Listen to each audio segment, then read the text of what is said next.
अस्सलाम वालेकुम fourth class. Today our topic is LCM by division method copy work. कल हम लोगों ने LCM by division method copy work के फर्स्ट 2 क्वेश्चन किए थे। आज हम क्वेश्चन नंबर 3 और 4 करेंगे। क्वेश्चन नंबर 3 क्या है? Find LCM by division method of 12 and 16। 12 and 16 का एलसीएम फाइंड करना है डिवीजन मेथड के थ्रू। डिवीजन मेथड में क्या होता है मैं थोड़ा सा रिवाइज करवा देती हूँ कि 2 नंबर से इनको हम इकट्ठा ही डिवाइड करेंगे। अगर कोई एक नंबर डिवाइड नहीं होगा तो उसको नेक्स्ट रो में वैसे ही लिखेंगे और लास्ट में तब तक करेंगे जबकि दोनों के लास्ट में 1 आ जाए और बाद में इनके फैक्टर्स को मल्टीप्लाई करेंगे। अब क्वेश्चन सॉल्व करना स्टार्ट करते हैं। सोल्यूशन लिखिए, हम क्वेश्चन को रेडी करते हैं। हमने क्वेश्चन को रेडी किया। 12 एंड 16 का हमने एलसीएम फाइंड करना है डिवीजन मेथड के थ्रू। डिवीजन मेथड में क्या है कि दोनों नंबर्स को हमने इकट्ठा ही डिवाइड करना है। अब स्मॉलेस्ट प्राइम नंबर से डिवाइड करना है 12 एंड 16। सबसे पहले 2 पे डिवाइड हो रहे हैं, दोनों नंबर्स 2 पे डिवाइड हो रहे हैं तो हम इसको 2 पे डिवाइड करते हैं। पहले 12 को 2 पे डिवाइड किया तो क्या आया 6। क्वेश्चन जो आएगा वो नीचे लिखेंगे। 12 को 2 पे डिवाइड करने से 6 आंसर है, वो उसके नीचे लिखा है कोमा। वैसे ही अब 16 को 2 पे डिवाइड करना है। 16 8 ज़ा 2 8 ज़ा 16। 16 को 2 पे डिवाइड किया तो 8 आया। 8 हमने 16 के नीचे लिखा है। अब हमने 6 और 8 को डिवाइड करना है। 6 और 8 ये दोबारा दोनों 2 पे डिवाइड हो रहे हैं तो इसको भी हम 2 पे डिवाइड करते हैं। पहले 6 को 2 पे डिवाइड किया तो 3 आया क्वेश्चन कोमा। वैसे अब 8 को 2 पे डिवाइड किया तो क्वेश्चन 4 आया। अब 3 और 4 इसको हमने डिवाइड करना है। अभी ये 2 पे डिवाइड हो रहे हैं। एलसीएम बाय डिवीजन मेथड में क्या करते हैं कि दोनों में से अगर कोई एक नंबर भी डिवाइड हो रहा है तो हम उसको डिवाइड कर देंगे। इसमें लास्ट में नहीं है कि दोनों नंबर्स एक नंबर पे डिवाइड हो। अगर कोई एक भी डिवाइड हो रहा है तो हम उसको भी डिवाइड कर देते हैं।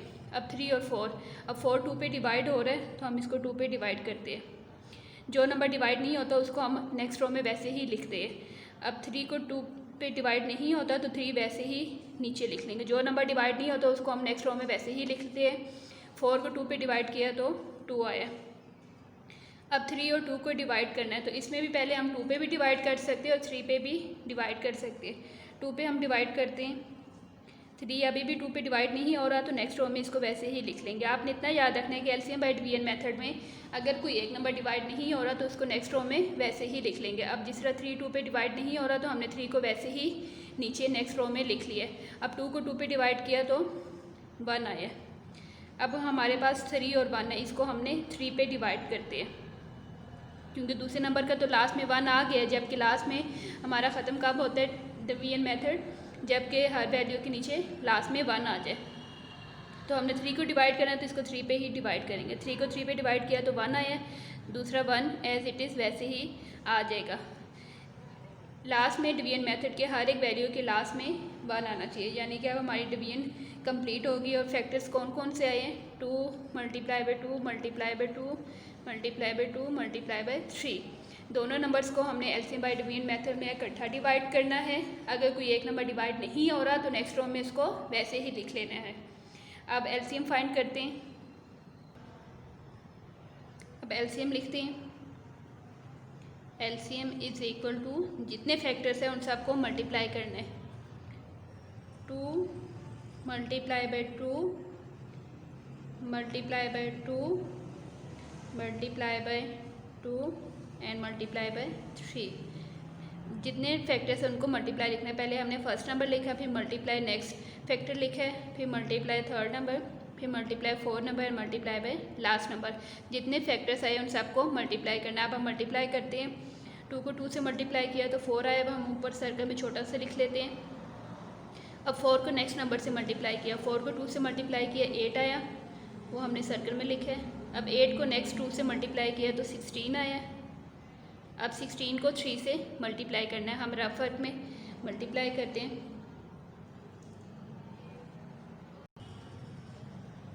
16 को 3 से मल्टीप्लाई करना है। 3 6 18, 8 लिखा, 1 कैरी, 3 1 3 और 1 प्लस किया 4, 48 इज़ द आंसर। तो एलसीएम क्या होगा? Is equal to 48। LCM by division method में कैसे होता है, आपने इतना याद रखना है कि नंबर्स को इकट्ठा डिवाइड करना है, दोनों में से कोई एक नंबर डिवाइड नहीं हो रहा तो नेक्स्ट रो में वैसे ही लिखेंगे और लास्ट में जितने फैक्टर्स आए उनको मल्टीप्लाई करके उसका आंसर लिखना है। अब नेक्स्ट क्वेश्चन नंबर 4 करते हैं। अब क्वेश्चन नंबर 4 है find LCM by division method of 60 and 75। हमने 60 और 70 का एलसीएम फाइंड करना है डिवीजन मेथड के थ्रू। हम इसको रेडी करते हैं। अब 60 और 75 को डिवाइड करना है तो सबसे पहले हम स्मॉलेस्ट प्राइम नंबर से डिवाइड करते हैं। सबसे पहले हम देखते हैं कि 60 2 पे डिवाइड हो रहे हैं। 2 पे हम कैसे देखते हैं, रूल ऑफ़ 2 के थ्रू। रूल ऑफ़ 2 में क्या होता है कि यूनिट प्लेस में इवन नंबर, 60 के यूनिट प्लेस में 0 इवन नंबर है, मतलब 62 पे डिवाइड हो सकता है। लेकिन 75 के यूनिट प्लेस में इवन नंबर नहीं है, 75 2 पे डिवाइड नहीं होगा। लेकिन एलसीएम बाय डिवीजन मेथड में अगर कोई दोनों में से एक नंबर भी डिवाइड हो रहा है तो हम उसको डिवाइड कर सकते हैं। तो हम उसको इसलिए 2 पे डिवाइड करते हैं। रफ वर्क में 60 को हम 2 पे डिवाइड करते हैं। 60 को हम 2 पे डिवाइड करते हैं। 2 3 ज़ा 6, माइनस किया 0, ब्रिंग डाउन 0, 2 0 ज़ा 0। मतलब 60 को 2 पे डिवाइड करने से हमारे पास क्वोशंट आया 30। तो हम इसको लिखते हैं 60 के नीचे 30, फिर कोमा। 75 2 पे डिवाइड नहीं होता क्योंकि इसके यूनिट प्लेस में इवन नंबर नहीं है, ऑड नंबर है, तो हम इसको 75 को वैसे ही लिख लेते हैं। आप इसको साइड पे डिवाइड करके भी चेक कर सकते हैं, ज़ुबानी भी चेक कर सकते हैं कि इसके यूनिट प्लेस में ऑड नंबर है। साइड पे रफ वर्क में भी चेक करते हैं कि ये 2 पे डिवाइड होता है कि नहीं। 2 3 ज़ा 6, माइनस किया 1, ब्रिंग डाउन 5, 2 7 ज़ा 14, माइनस किया 1।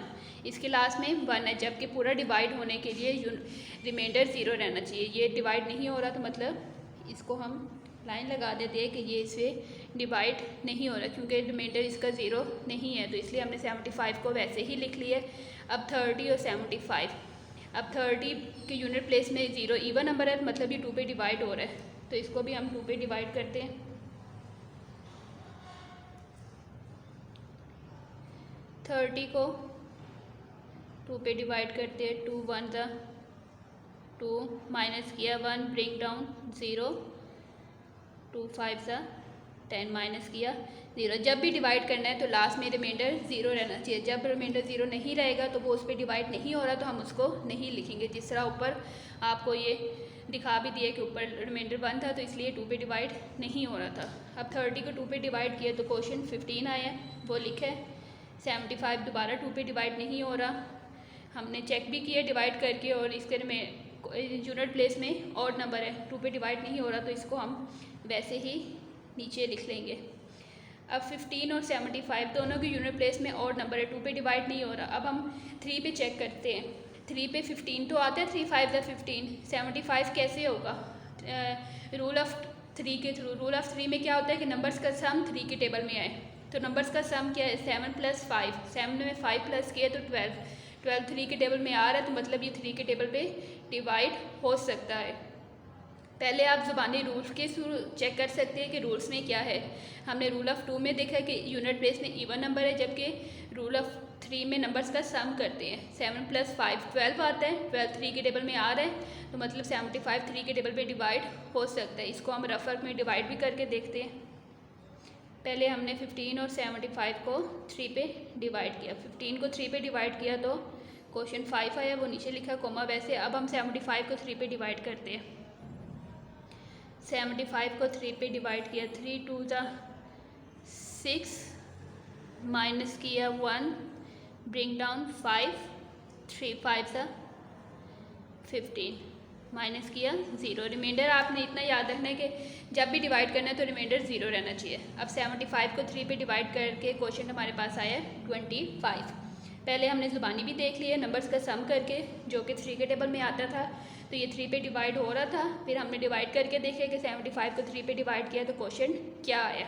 अब 5 और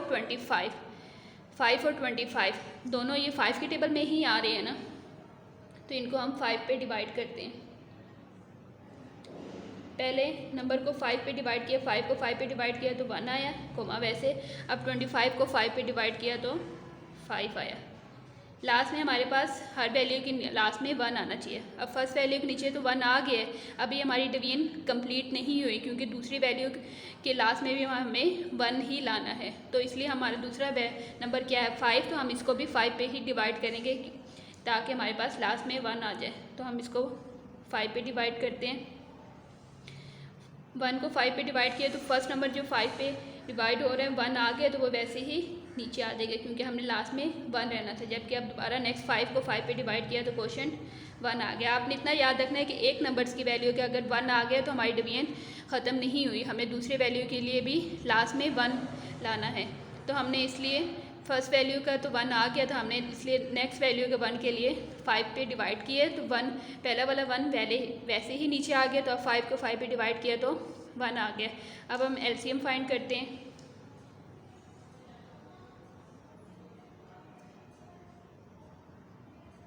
एलसीएम इज़ इक्वल टू जितने फैक्टर्स हैं उनको हमने मल्टीप्लाई करना है। कौन कौन से है 2 multiply by 2 multiply by 3 multiply by 5 multiply by 5। जितने नंबर्स हैं उनको हमने लिख लिया और उनको आपस में मल्टीप्लाई करना है। हम पहले 2 को 2 से मल्टीप्लाई किया तो 4 आया, वो हमने ऊपर सर्कल में लिख लिया ताकि हमें याद रहे।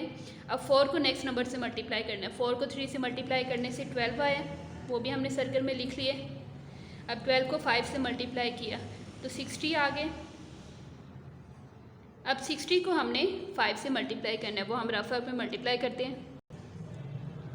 अब हम 60 को 5 से मल्टीप्लाई करते हैं। 5 को 0 से मल्टीप्लाई किया तो 0 आ गया और 5 6 30, यानी कि आंसर हमारे पास आया 300।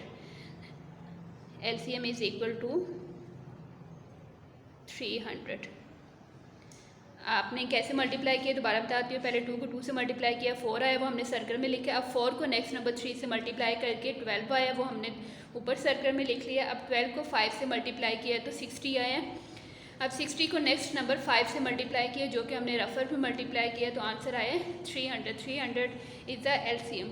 4 क्लास आज मैंने एलसीएम बाय डिवीजन मेथड के कॉपी वर्क के नेक्स्ट क्वेश्चन 3 और 4 करवाया। आप लोगों ने पहले इसे अच्छे से समझ के रफ कॉपी पे इसकी प्रैक्टिस करनी है। आज के लिए इतना ही। ओके, अल्लाह हाफिज़।